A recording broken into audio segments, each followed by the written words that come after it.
McClunky.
What's going on, guys? Welcome to McClunky Gaming's coverage of the regional qualifier in Minneapolis, Minnesota. I'm Tower number 9, joined here by Josh Snyder from Next Gen Gaming SC. Josh, how you doing? Doing great and absolutely thrilled for what we're about to have going down this weekend. Yeah, Josh, this is going to be an exciting weekend for Star Wars Unlimited. This regional qualifier has I believe over 600 players and is going to be I think a really major event for the game. Yeah, absolutely.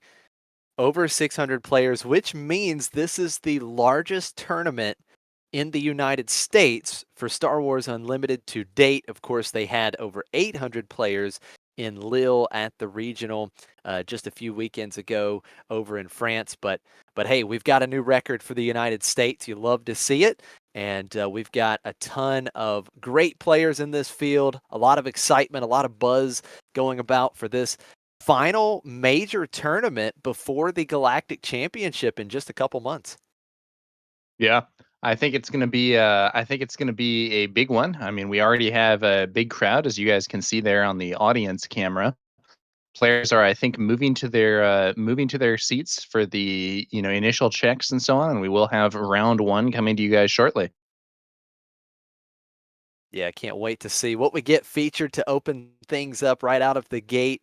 Again, over 600 players. And Tower, we have had a wonderful, wide open meta, it feels like, over the past several weeks, ever since we had the suspension of Django and Triple Dark Raid and DJ. The meta has been extremely healthy, in my opinion. How do you feel about that, Tower?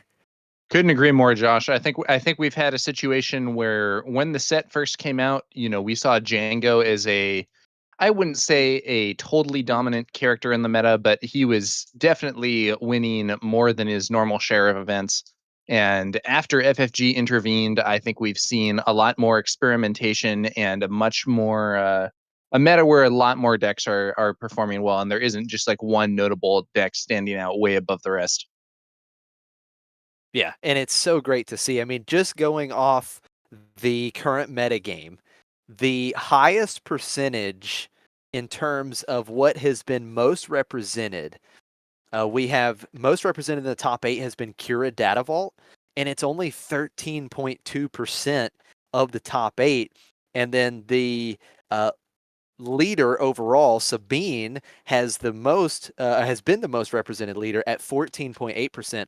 These are much lower numbers than what we saw from the top decks over the last few metas going back to when Boba Fett was so dominant, right, in the first PQ season. So these Yeah. numbers are great, and I think that a lot of the community is very excited about how healthy this meta is, how open it is. And yes, there are some decks that are certainly getting better results than others. There are 5 or 6 decks that seem to be at the top more than others, but it really feels right now that you could bring so many different decks, and if you know the deck, you know the matchups, you play well, you've got a real shot to make a big run. Absolutely, Josh. And I think one thing that's going to make it maybe even more diverse is this is going to be like some of the other major events that Fantasy Flight Games has been running. There is going to be the prospect of winning a showcase if you're the top performing player with a certain leader in the top 64 of the event. And that does include the special showcases for Luke Skywalker and Darth Vader from the Spark of Rebellion set, which were not otherwise available. So I do think that there's going to be some players that are gunning for that showcase, maybe with a less usual leader, and especially with Luke and Darth. Definitely. I love the idea behind showcase hunting. We've seen some other players do it. And specifically here in the United States, we've seen it happen twice with the big names, right? Luke Skywalker and Darth Vader. You saw Stevie from KTOD make the top 8 in the Denver sector, getting or locking up that Luke Skywalker showcase. And then we saw George from the Botha Network team getting it done with Darth Vader in the Richmond sector. So, yeah, we'll see if there's any Luke or Darth Vader here today that end up getting far enough to claim that bounty. That's awesome. You got to love those super rare Darth and Luke showcases. Yeah. Shout out to Space Cowboy and to Captain Carl 42 for subscribing to the channel. We appreciate you for your support of McClunky Gaming. And in the chat, we have some people saying Nick the Burner suggests that you and I should do a Foden Bede cosplay, the two-headed announcer for the Pod Race and Phantom Menace for one of the big tournaments. I'm not sure if that's forthcoming, Nick, but thank you for the suggestion. Yeah, no, that would definitely be a lot of fun. Love it. Great stuff for sure. But no, this is exciting, and we talked a little bit about the showcase hunting, but just kind of dipping back into the fact that it's such an open meta. Just last weekend, Tower, we had Admiral Akbar win a PQ. I don't know if you saw that, but like that's where we're at in this meta right now, where you can just bring these different decks, leaders that people aren't even expecting, like Admiral Akbar from Jump to Lightspeed, and won a sizable planetary qualifier at 55 players. And you love to see innovation like that, and these players having success with decks that people just aren't expecting. Yeah. I mean, I think some people would have considered Admiral Akbar among the worst leaders in the game, and he's put up some results. I think there have been a bunch of other things that have been surprising for people. I was at I was at the Denver event, and I believe that at that event, now that was a sector qualifier, not a regional qualifier, so a bit smaller. But I believe that at that event there was someone who got top 64 and made a showcase using, I think it was Leia with the Lake Country aspectless base. Yes, that's so So awesome. yeah, and to be fair, that wasn't the winning deck, but top 64 and win a showcase is nothing to sneeze at. No, not at all. I mean, look, to get into day 2, you need to be X2, or I guess technically you could also just not lose and have 3 draws, right? You could go XO3 and you would still have enough points, but still, I mean, to go get 18 match points or better with Leia Lake Country. That's amazing. You love to see it. Just, being in day 2 with that deck and really having a fighting chance to make a big run in the tournament. That's what I love so much about this current meta, and I think that the community has shared very similar thoughts.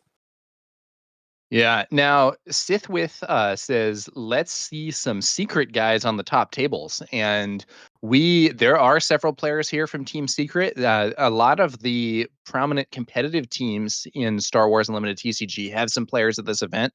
I know there's several players from the McClunky Gaming team. There's the KTOD tournament team is here. A bunch of players from the Bothan Network as well. And I think there's a good chance we're going to be featuring some of those well-known players on stream as the event moves forward. Space Cowboy also rooting for Team Secret there.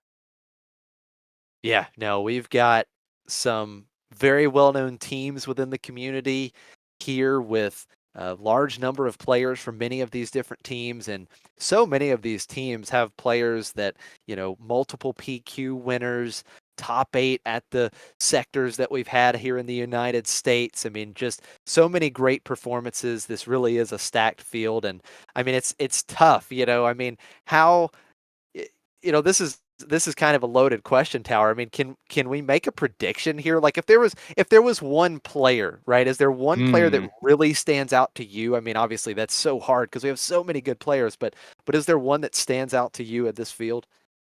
Yeah, I don't know that I don't know that I could just pick one. There are definitely several people that I wouldn't be surprised if they ended up taking the whole thing down necessarily.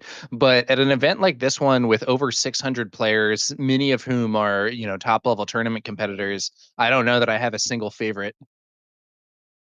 Yeah, no, that's fair. It's hard to make a pick. Now, if if I had to focus in on one player, we don't have the winner. I know we don't have the winner of the Richmond sector here in the field today. I know William is not here, but we do have the runner-up.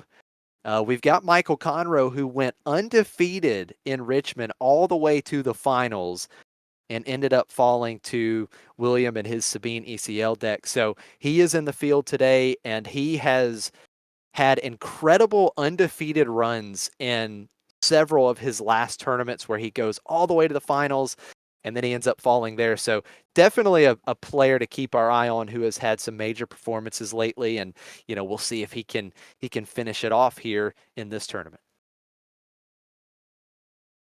Yeah, I think it's gonna be interesting to see just what happens with the with that and with some of the more prominent players. I'm curious, chat, do you have particular favorite players that you're rooting for this one?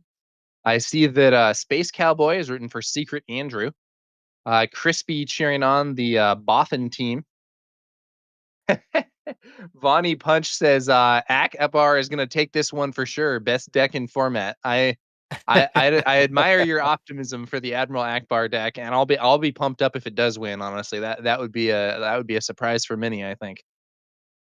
Yeah, absolutely. Hey, if we see, I would love to see Akbar on stream, and if we see it making a big run, going into the top cut, that would be fantastic. I'm all for these leaders that are more the underdogs. So hey, let's see what we have now. Now, Tower, let me ask you another question then. So we talked a little bit about players, and obviously it's very hard to make a prediction in such a field of fantastic players. But what about leaders? And if we go back to the last two major tournaments, now we're not counting planetary qualifiers, we're just looking at the regional in Lille and the sector in Richmond. Sabine was on top. And I know, Tower, you've been a Sabine enjoyer yourself for some time. Sabine ECL on top in Richmond, Sabine Datavault on top in Lille. What's your pick? What do you think? What leader do you think may end up on top when it's all said and done?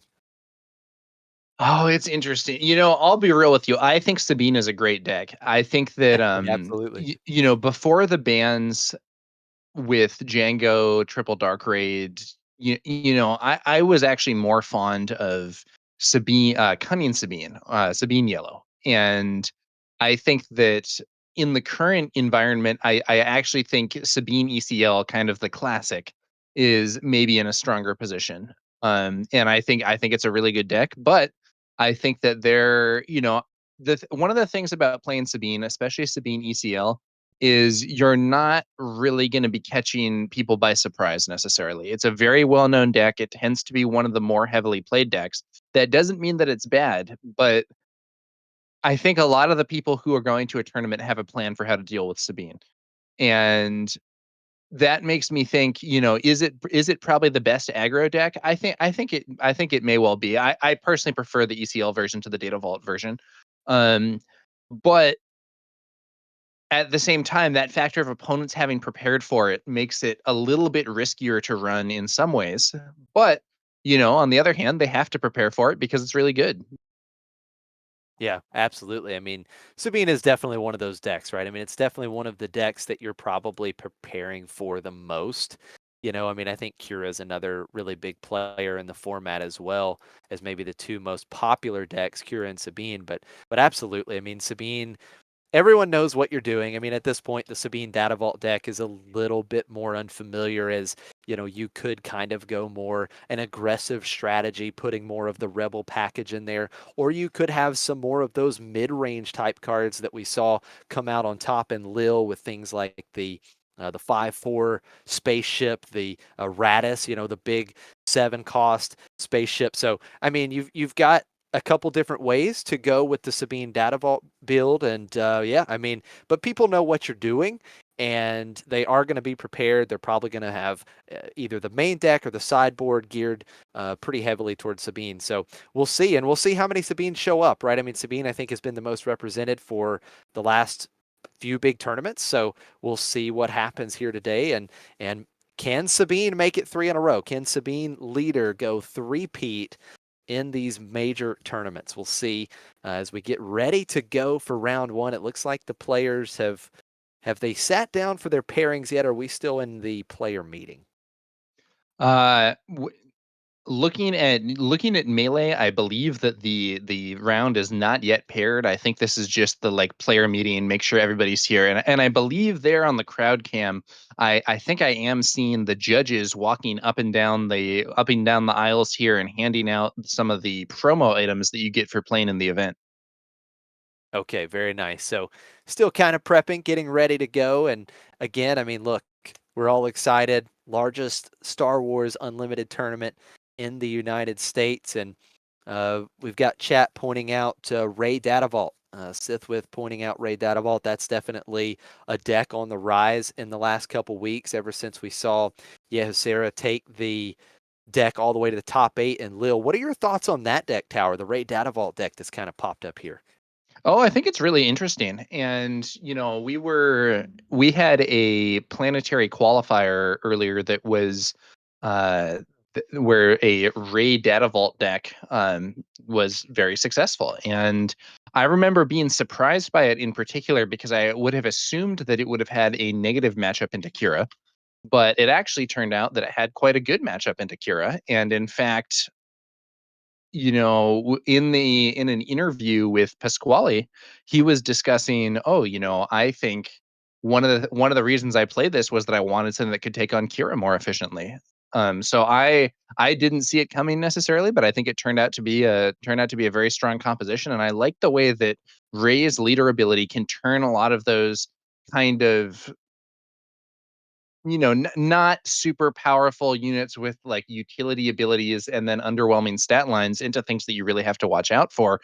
Admiral Akbar, for instance, mostly played for his ability and then he's 1/4 afterwards. But once you buff him a bit and he becomes a 2/5 or a 3/6, that's a very different story. Yeah, absolutely. You've got to love Ray's ability to make these little weenies a threat. You love to see it. And it's so interesting, this Ray Data Vault deck. There's been so much talk about Ray Data Vault versus Cura, right? And mainly Cura Data Vault. We've still got some ECL Cura players out there. Shout out to Secret Andrew, but tried and true on Energy Conversion Lab. But look, this is a matchup, and I've talked to a lot of players coming into this tournament, heard a lot of discussion.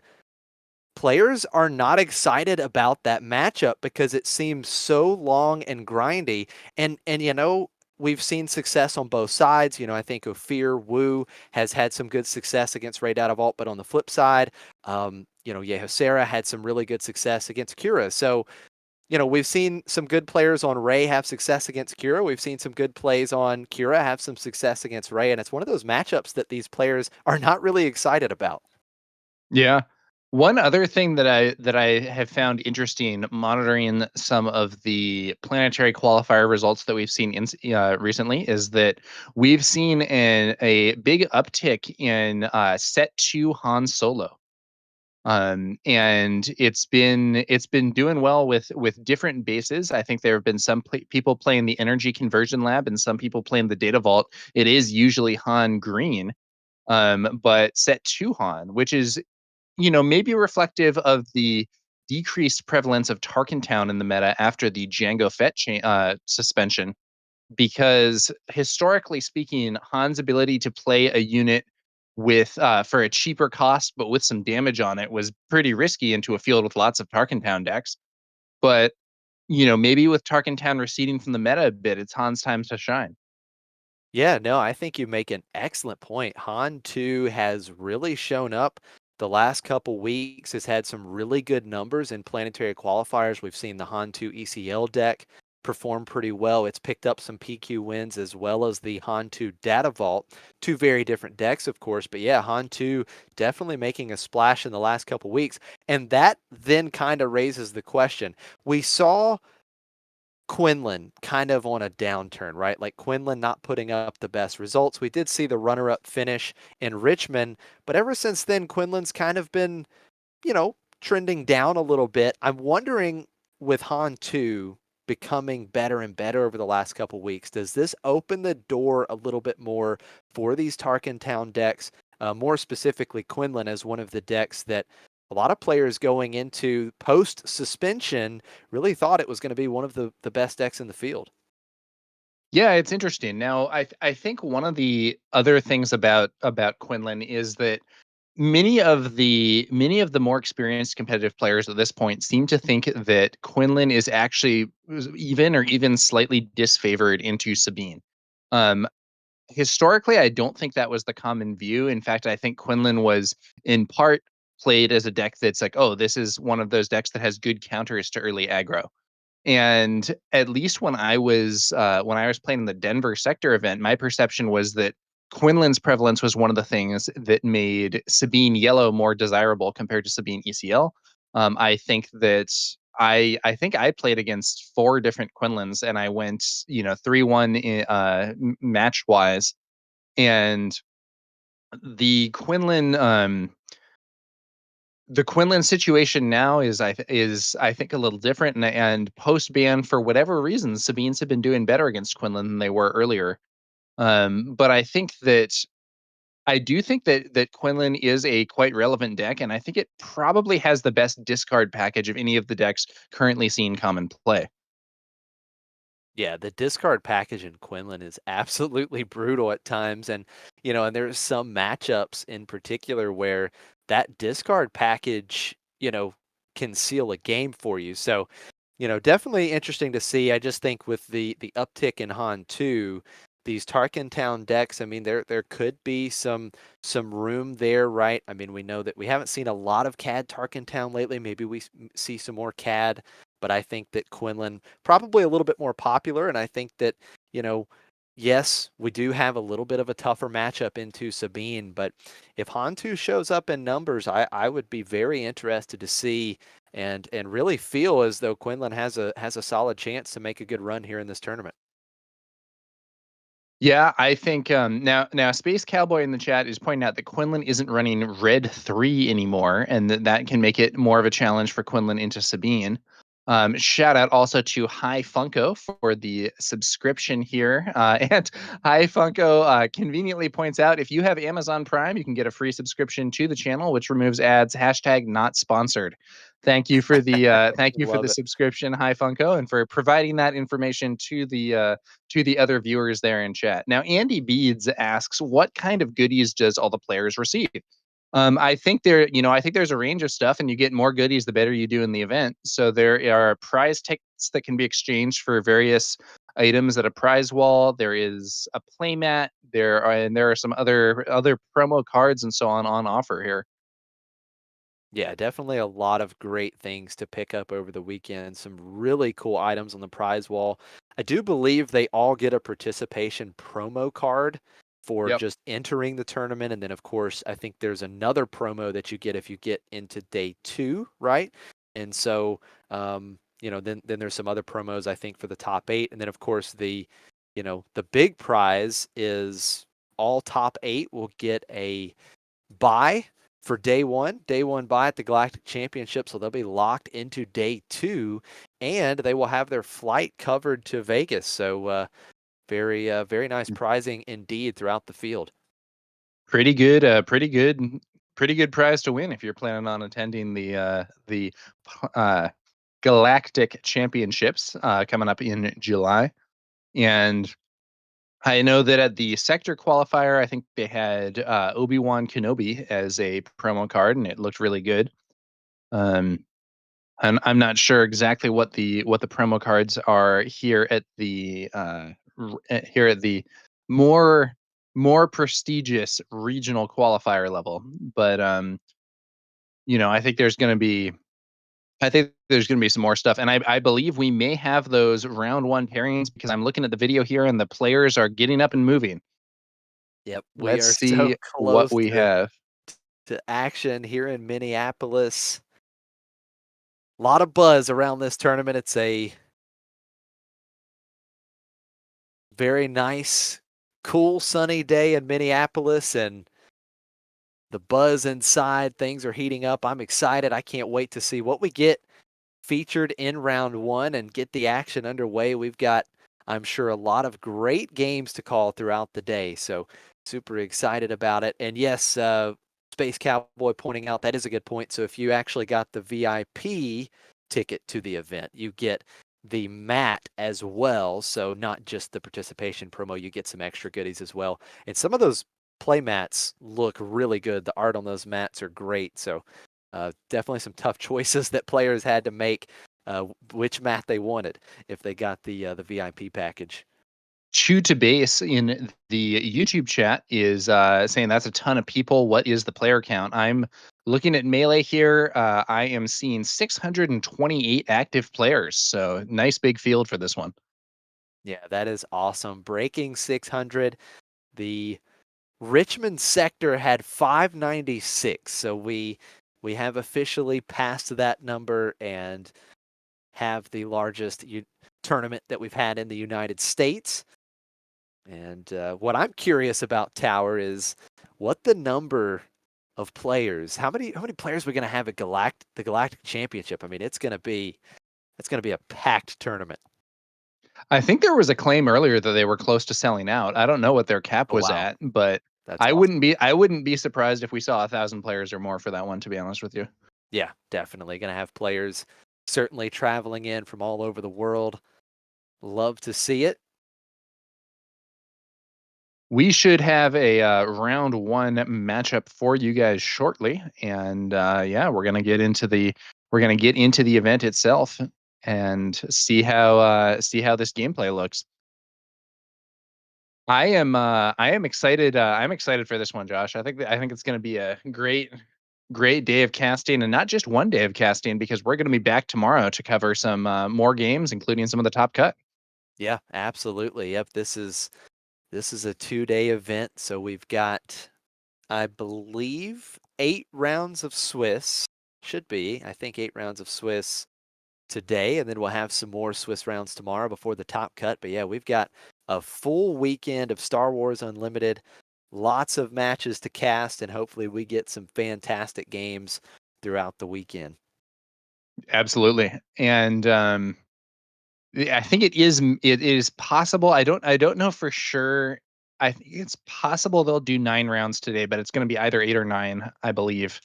And then another several rounds of Swiss play tomorrow, followed by that top 8. And what these players are looking for, the goal today, of course, make it through to day 2. And to do that, you need to be at least X2. So no more than 2 losses, and you have a shot at day 2. You could also not have any losses and 3 draws. So if you went X03, you would also have the same amount of match points, and you could have a spot in day 2 as well. So we have seen those numbers pop up over the last couple major tournaments.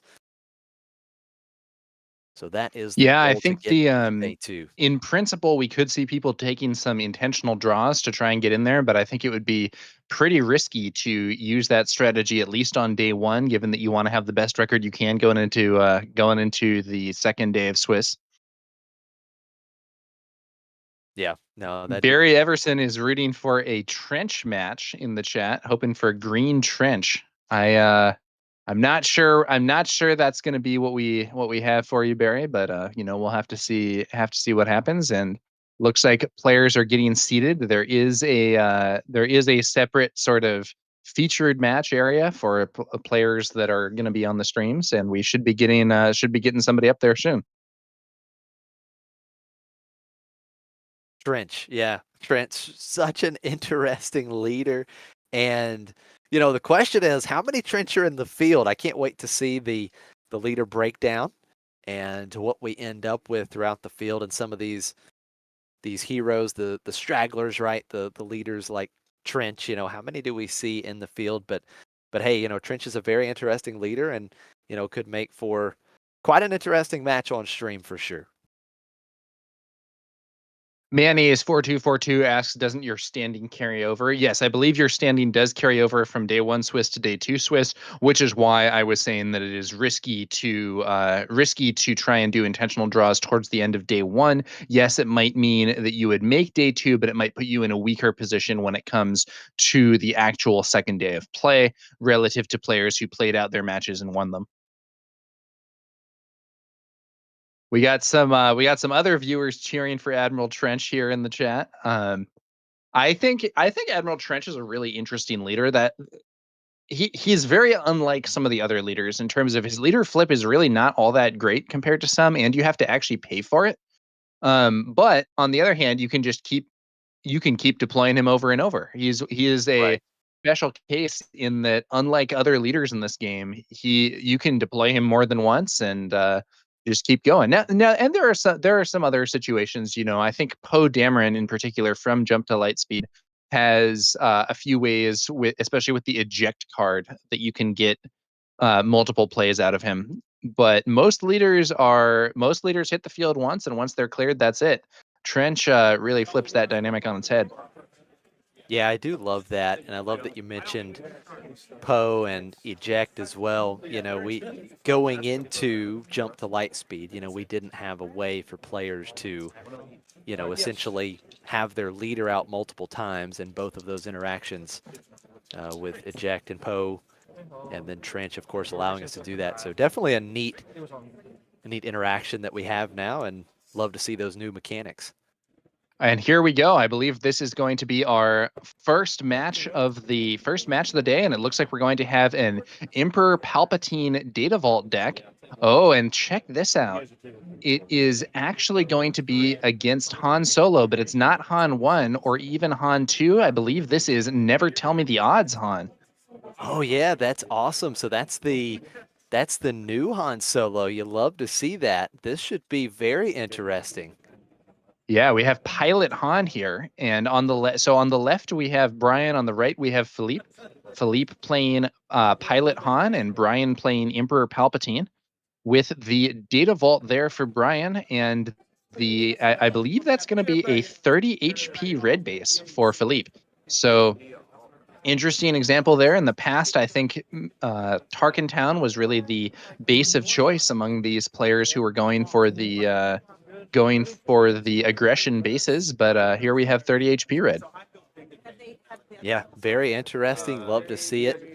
And we're going to open up with Felipe having the initiative. He's going to play Cartel Turncoat to open things up. And we see Yularen coming down in the ground arena for Brian.